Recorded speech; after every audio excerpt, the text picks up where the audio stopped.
काफी व्यूअर्स ने मुझे पूछा है, वो हिबिस्कस का पौधा लगाना चाहते हैं, ग्रो करना चाहते हैं और सर्दियों के मौसम में कैसे अच्छे से ग्रो करना है, उस पर फ्लावरिंग भी लानी है, उस पर जो लीव्स का साइज है वो भी बढ़ाना है और पूरी जो बड ग्रोथ है वो भी करनी है। तो इस वीडियो में मैं आपसे बात करूंगा हिबिस्कस के पौधे को आप कैसे ध्यान से रख सकते हैं, कैसे ग्रो कर सकते हैं और उसमें हैवी फ्लावरिंग और बड ग्रोथ कैसे होगी। आप देख सकते हैं इस पौधे में बड्स आ रही हैं, पत्तियां भी हेल्दी हैं, डार्क ग्रीन कलर की हैं और फ्लावरिंग भी इसमें बहुत जबरदस्त होती है। हिबिस्कस का जो पौधा उसके जो फ्लावर होते हैं वो लगभग एक दिन के लिए रहते हैं। सुबह कली खिली हुई मिलेगी आपको और रात को वो मुरझा जाती है। तो एक दिन का ही फ्लावरिंग इसका बेसिकली होता है। और ये वाला जो है मेरा हिबिस्कस, ये रेड कलर का है। मेरे पास 4 हिबिस्कस हैं, व्हाइट, ऑरेंज, येलो और ये लाल वाला आपके सामने मैं शेयर करूंगा इसकी टिप्स। तो इसी प्लांट के बारे में बात करेंगे और कुछ ऐसी चीजें मैं आपको बताऊंगा जो अगर आप फॉलो करेंगे तो आपका हिबिस्कस का पौधा बहुत अच्छी तरीके से फ्लावरिंग और ग्रोथ करेगा विंटर के मौसम में। तो प्लीज पूरी वीडियो देखिए। मेरा नाम अक्षय है और मैं आप सब लोगों का राइट गार्डनिंग यूट्यूब चैनल में स्वागत करता हूं। दोस्तों, सर्दियों का मौसम हिबिस्कस के लिए ऐसा कुछ स्ट्रेस वाला मौसम नहीं होता। चाहे गर्मियां हो चाहे सर्दियां हो, हिबिस्कस का जो पौधा है वो 12 महीने ही अच्छी तरीके से फ्लावरिंग करता है। कई जगहों पे धूप थोड़ी कम पड़ती है, इसलिए सर्दियों में हिबिस्कस की जो फ्लावरिंग है वो थोड़ी स्लो हो जाती है, लेकिन गर्मियों में हिबिस्कस बहुत अच्छी फ्लावरिंग करता है अगर किसी धूप वाली लोकेशन में आपने इसको रखा हुआ है। तो एक एक करके चीजें बताऊंगा मैं आपको इस पौधे के बारे में। सबसे पहले आपको ये मेक श्योर करना है कि आपने इसकी जो पॉटिंग मिक्स है वो पॉटिंग मिक्स में इनफ न्यूट्रिएंट डालने हैं, इतना न्यूट्रिशन होना चाहिए कि पौधा पूरे सीजन को आराम से निकाल ले। तो आपके जो पॉटिंग मिक्स है पौधे का, उसमें एक ऑर्गेनिक मैन्योर होना चाहिए, वर्मी कंपोस्ट या गाय की गोबर की खाद आप यूज कर सकते हैं, और एक बूस्टिंग फर्टिलाइजर होना चाहिए जो फ्लावर बूस्टिंग फर्टिलाइजर हो या ओवरऑल प्लांट बूस्टिंग फर्टिलाइजर हो, जैसे कि बोन मील और नीम खली। बोन मील आपका क्या करेगा, एक ऑर्गेनिक फॉस्फोरस का ऑर्गेनिक वो है, सोर्स है और फ्लावरिंग में हेल्प करेगा। और जो आपकी नीम खली है वो एक ऑर्गेनिक फंजीसाइड, एक ऑर्गेनिक पेस्टिसाइड की तरह, इंसेक्टिसाइड की तरह काम करती है, क्योंकि वो नीम की जो खल होती है उससे बनाई जाती है और उसमें नेचुरल जो नीम के एंटीबैक्टीरियल एंटी वायरल प्रॉपर्टीज होती हैं वो प्रेजेंट होती हैं। तो इसलिए आपका जो प्लांट है वो किसी तरीके की बीमारियों से बचा रहता है लगने से। तो आप वर्मी कंपोस्ट, गाय के गोबर की खाद, बोन मील और नीम खली अच्छे से मिक्स करके एक ऊपर ड्रेसिंग की तरह अपने जो मिट्टी है पौधे की उसके ऊपर ऐसे इसको डाल सकते हैं और नए सीजन के लिए इसको तैयार कर सकते हैं। नए सीजन के लिए इसको थोड़ा सा आप ऊपर से प्रून भी कर सकते हैं, क्योंकि सर्दियों का मौसम है तो नई ग्रोथ आपको इसमें देखने को मिल सकती है। और इसको फिर ऐसी लोकेशन पे रखना है जहां पे कम से कम 4 से 5 घंटे की डायरेक्ट सनलाइट इस पे पड़े। सर्दियों में वैसे भी धूप बहुत ज्यादा चिलचिलाती नहीं होती, ठंडी धूप होती है, तो जो प्लांट में लीफ बर्न का इशू आता है वो अक्सर नहीं आता सर्दियों में। और ऐसी लोकेशन पे अगर आप रखेंगे जहां से 4 से 5 घंटे की धूप इस पौधे को मिले तो पौधा बहुत अच्छी तरीके से ग्रोथ करेगा और इसमें बड और फ्लावर ग्रोथ अच्छे से होती रहेगी।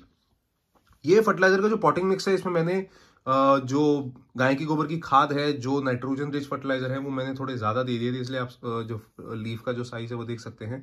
दूसरी चीज, ये देसी नहीं, ये हाइब्रिड वेराइटी वाला हिबिस्कस है, तो इसमें लीफ का जो साइज है वो नेचुरली बड़ा होता है। तो अगर आप बड़े लीफ वाला हिबिस्कस ग्रो करना चाहते हैं तो आप हाइब्रिड हिबिस्कस लेके आ सकते हैं, इंग्लिश हिबिस्कस लेके आ सकते हैं।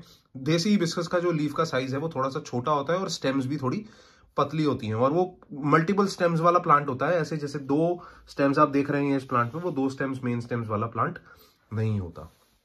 अब बात कर लेता हूं इसकी वाटरिंग के बारे में। देखिए, हिबिस्कस में वाटरिंग आपको ना बहुत ज्यादा करनी है ना बहुत कम करनी है, बिल्कुल फाइन वाटरिंग करनी है आपने। और आपने ऊपर टॉप सॉइल को टच करके देखना है कि अगर पानी लग रहा है, मॉइस्चर लग रहा है मिट्टी में, तो आपने पानी नहीं देना। अगर आपको लग रहा है कि मिट्टी सूख रही है, पानी सूख रहा है, मॉइस्चर नहीं है, तो भी आपने पानी देना है। 2 वाटरिंग्स के बीच में आपने ये मेक श्योर करना है कि आपका जो प्लांट है उसकी जो मिट्टी है वो ड्राई हो रही है। इतनी ड्राई नहीं हो रही कि बिल्कुल प्लांट विल्ट करना शुरू कर दे, उसकी जो पत्तियां हैं वो लटकनी शुरू हो जाए।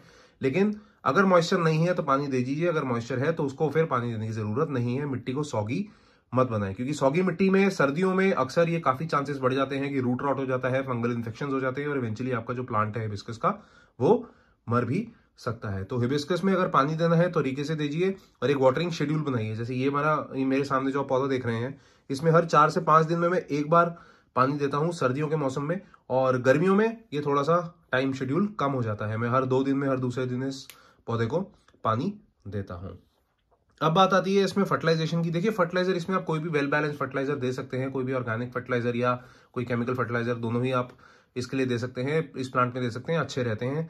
मैं इसमें पर्सनली एनपीके यूज करता हूँ, एनपीके और डीएपी दोनों यूज करता हूँ हर 15 से 20 दिन के इंटरवल पे। एनपीके में कोई भी 19-19-19 या 20-20-20 रेशो वाला यूज करता हूँ, और डीएपी के 4 से 5 ग्रैन्यूल हर 15 से 20 दिन में इस एनपीके के साथ ही इस प्लांट में दे देता हूं। तो इसमें होता क्या है, एनपीके एक बैलेंस फर्टिलाइजर है, इसमें नाइट्रोजन, फास्फोरस, पोटेशियम तीनों मैक्रो न्यूट्रिएंट्स हैं, तीनों प्लांट को मिल जाते हैं।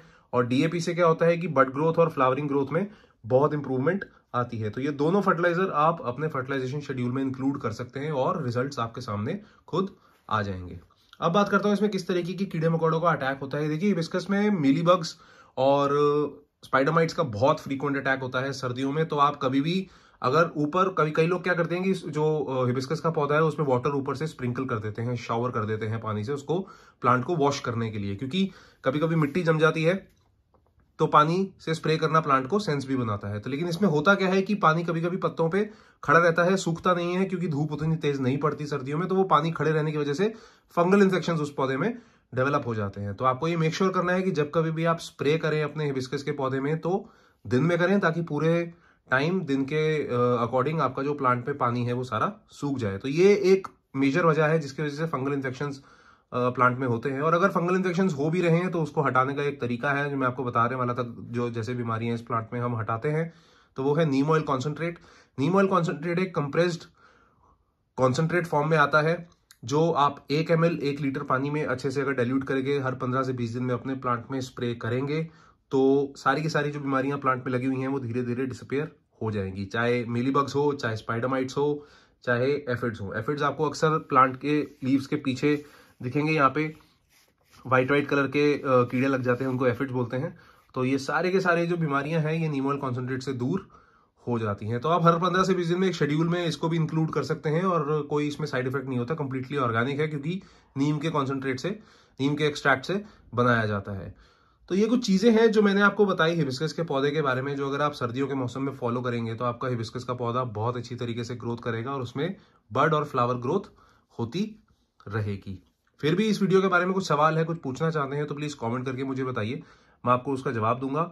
और अगर आपको ये वीडियो अच्छी लगी प्लीज लाइक, कमेंट, शेयर जरूर कर दीजिए, ताकि बाकी लोगों तक ये वीडियो पहुंच सके। और अगर आप चाहते हैं कि आपके दोस्त भी इस वीडियो की टिप्स को फॉलो करें तो उनके साथ भी शेयर कर दीजिए, ताकि वो भी हिबिस्कस में ये गलतियां ना करें और इनका जो विंटर्स में हिबिस्कस का प्लांट है बहुत अच्छी तरीके से ग्रोथ करता रहे। अगर आप मेरे चैनल पे पहली बार आए तो प्लीज सब्सक्राइब करना ना भूलें, ताकि मैं ऐसे ही रेगुलरली प्लांट अपडेट्स आप लोगों के साथ लाके शेयर करता रहूं। तब तक के लिए अपना बहुत सारा ध्यान रखिए friends. Thank you, good bye.